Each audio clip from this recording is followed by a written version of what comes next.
In the last several chapters, we've been learning the fundamentals of the PHP language and learning how to use those tools. And now we're ready to actually build some web pages and see how those PHP functions can work in the context of a website.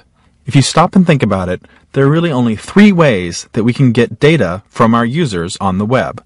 The first is from URLs or links, what they type in the URL bar at the top of their browser, or by clicking on a link, which effectively does the same thing. It sends them to that URL. And we're all familiar with that. There's also web forms. You're familiar with how you can fill out a web form and send that data into the web server. And third, there are cookies, where a value has already been stored on a user's browser in a cookie, and we can retrieve that from the web server. But essentially, there are these three, and only these three ways, in which we can interact with the user. And there's another way that we can refer to these three types that you may be familiar with from learning HTML, and that is get, post, and cookie.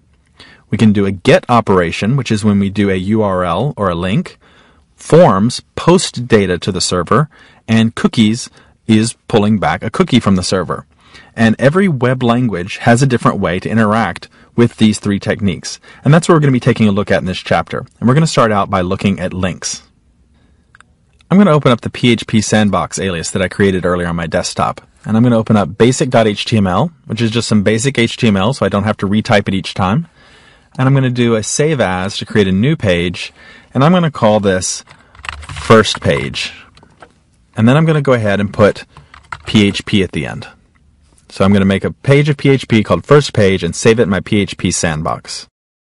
And let's go ahead and give it a name so we can have first page. And that way it'll be very clear which one we're working with. And let's go ahead and do another save as and create a second page, which of course we'll call second page. And we'll save that as well. Now we'll need to open up that first page again. Here we are. So now I have both pages, first page and second page. So go ahead and get caught up to there. Make sure that you have both a first page and a second page that we can work with and start to have interact with each other. Now PHP links are going to be just simple HTML links.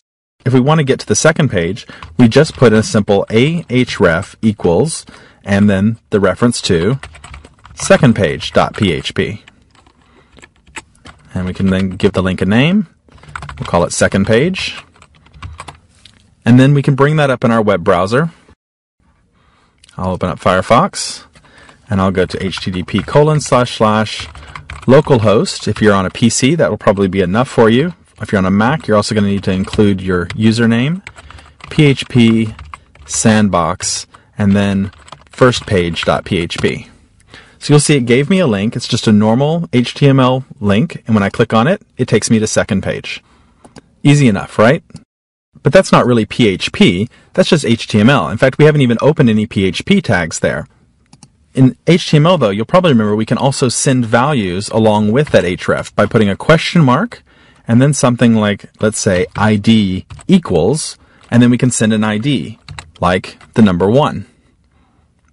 And that's still just HTML. But what if instead, on second page, we actually wanted to grab this value of ID and be able to work with it? We need to have a little bit of PHP that could grab that value out of the URL. And we'll take a look at how to do that in the next movie.